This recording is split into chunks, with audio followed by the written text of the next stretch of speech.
Hello and welcome to FidelityNext. I'm your host, Tamara Radachai. Today we're diving into Fidelity Clearing Canada, or FCC. This business unit has been a major driver in Fidelity Canada's employee growth, and it's been home to many career development stories, from students to seasoned professionals. Here with us today to talk about theirs are Ryan Mohamed, Director of Finance, and Courtney Johnston, Team Manager Operations at FCC. If you have any questions throughout today's discussion, please drop them in the comments and we'll get back to you after the show. Ryan and Courtney, welcome. Thank you. Hello. Okay, so before we dive into all our questions, Ryan, could you give us a little overview as to what Fidelity Clearing Canada is? Yeah, absolutely. I guess most people are familiar with FIC and maybe FSIM, but FCC is, I guess, a large part of that ecosystem. In that FCC largely does clearing, custody, trade execution type services within the financial service industry. I'll kind of talk about FIC and FSIM first, a little bit about kind of their background and how we fit into that. So FIC being Fidelity Investments. FIC being Fidelity Investments Canada, FSIM being the asset manager. So if you think of the analogy kind of behind, the brains and the beauty of the operation, right? I would say FSIM, largely the asset manager, they're the stock pickers of the products that FIC, who's the distribution company, sells, largely to retail and institutional clients. FCC is that company that kind of works on the back end and largely acts as an intermediary between a buyer and a seller to process, to settle, to transfer those securities that are being bought and sold on that open market. And largely the trade execution, services that we do provide as well kind of service our both broker and our portfolio manager clients. But yeah, very important part of the ecosystem. And largely when accounts are opened in our books, we also kind of safeguard those assets and largely provide operational services for our clients as well. Great, very good answer. Courtney, over to you. Do you want to tell us a little bit about your career journey, kind of how you got to Fidelity, and then a little bit about what you do here? So I actually started as a co-op student. So I was at University of Guelph. I applied to FCC, and I came on as a co-op in winter of 2020. I did 2 months in the office, and then I did 2 months work from home because of COVID. Once my term was done, I went back to school for a year, and I graduated spring of 2021. And then I applied back in the summer of 2021. I reached out to my previous boss to see if there was any openings on the team, and he said that there was a contract available. So I applied to the contract, I got the contract, and then eventually got extended full time. And then as our team grew, there was a need for team managers, and they kind of approached me and asked if it would be something that I'd be interested in, and I applied, interviewed, and I got the TM. So that's kind of my journey and how I got here today. A little bit about what I do is my team specifically works with portfolio managers and investors, and we're responsible for opening their clients' accounts as well as doing all the account maintenance on their accounts. So things as address updates all the way up to like know your client updates. That's something that my team does, and then all the way to opening their investment accounts. And what's something that you love about what you do? Something that I love, I think, is definitely celebrating my team's success. We have grown very, very quickly, but I just think celebrating those wins, especially when we are hit with heavy volumes, as well as just letting them know that they are appreciated for all the work that they're doing. Love that. Adding to the culture. Yeah. Ryan, what did your career journey look like? Yeah, I'll say the traditional kind of accounting route. So I went to school at U of T as a part of their co-op program. Did a couple of co-op terms over at Teachers Pension Plan on their trading floor. Did 1 term over at Deloitte in corporate tax. Knew I wanted to kind of get that CA, so I went through the traditional CA route. Started at the firm, so at the time you needed that firm experience. I did that for 5 years, 2 of which I spent over in Connecticut, working with a hedge fund out there. Came back, and my first job out of the firm was Fidelity. So that was 13 years ago. Started, in finance. I'm still in finance, just in a different type of role, I'll say, or industry. But ultimately started on the FP&A side of the business. I have exposure on the business unit support side, supporting our CS functions and our fund oversight division. Spent some time in a manager capacity in corporate accounting, and then I moved over to back into the FP&A function, but also assuming a manager of corporate treasury as well for the Fidelity Canada enterprise. And then 3 years ago, moved over to FCC in a director capacity with a little bit more breadth of responsibility, but ultimately somewhat under the same umbrella as what I was working in before, so FP&A, billing, regulatory reporting, and some board reporting as well. So within the sort of corporate finance scope? All within the corporate finance scope. Definitely happy to delve into a little bit more on what finance does, but largely, covering most of the finance roles except for tax. Yeah. Cool. We'll get back to that a little bit absolutely. later. Yeah. Courtney, I think you've done a few different co-op terms at different companies as well. What was it about Fidelity that sort of stood out to you in their co-op program? So I did, Fidelity was my 4th co-op placement, so I had already had 3 before coming here. I think the biggest thing is that I think Fidelity truly invests in the success of their students, and they set up a really good program to help them do that. So I think that was the biggest thing. I just like the culture of it. They truly do care about their students, and they want to see them succeed. So they set up the workshops to gain those skills to kind of help you in your day-to-day role, but they also give you opportunities to learn about different areas of Fidelity, whether it be at FCC or FIC. That way you kind of know what the whole company is and what they do. So as someone who was a student and then did a contract and then was hired full-time, what's some advice you have for students as to how they can sort of get noticed or stand out while they're in their term? Yeah, I think honestly networking is such a huge thing. I think it's so important to reach out to others and just to learn about other teams, because even though you're here for a certain placement, it might not be something that you want to continue in, but if you learn about a different area, then you kind of create those connections, and maybe you kind of keep those connections and you can use them to help you once you're done your co-placement, once you've graduated.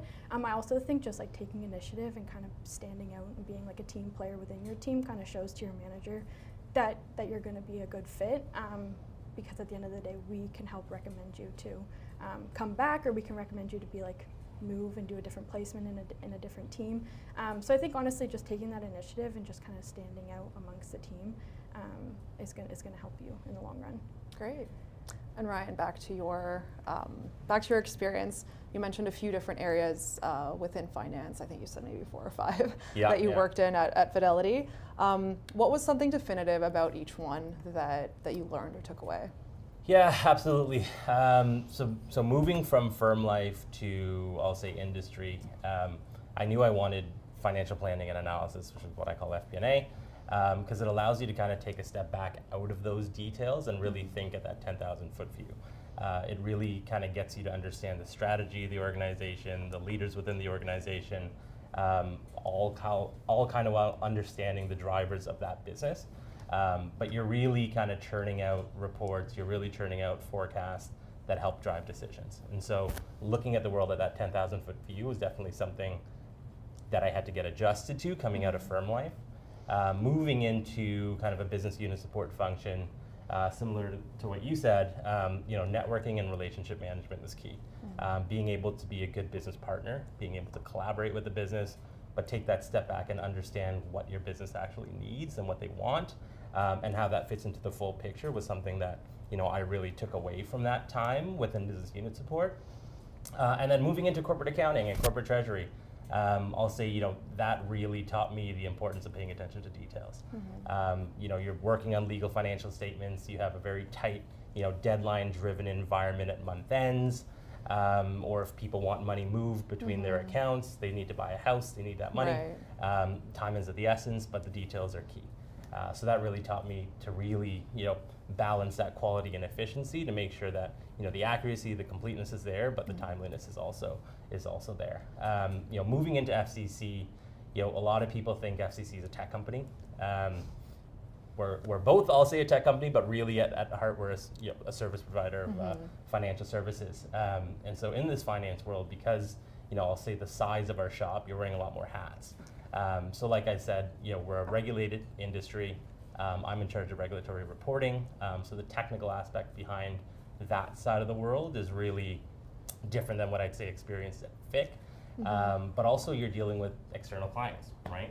In the FIC world, in the FSIM world, I guess, to an extent you're dealing with clients, but in my old roles, I wasn't dealing with clients. And so in this world, really putting on that hat of, sure, you're in corporate finance, but you're representing the company externally as well, whether it be through regulatory reporting and dealing with regulators, or whether it be invoicing your clients, or onboarding your clients. People have questions, people want to know how it works on the back end. So being able to kind of manage that external client function within a corporate finance division was definitely new to me, but I enjoyed it a lot. Cool, great. Yeah. Courtney, you mentioned that you have a team under you, you're in the management role. How were you supported in that transition from when you started here, and what has it taught you? Yeah, I think coming on, as our team grew, we obviously have like multiple team managers. So they've been such a great support, because they have that people management experience where I have processing knowledge, because I was once a processor on the team. So I think they're able to support me in the sense that they're able to kind of teach me tips and tricks on how to manage people, and I'm able to kind of give them my knowledge and back to them.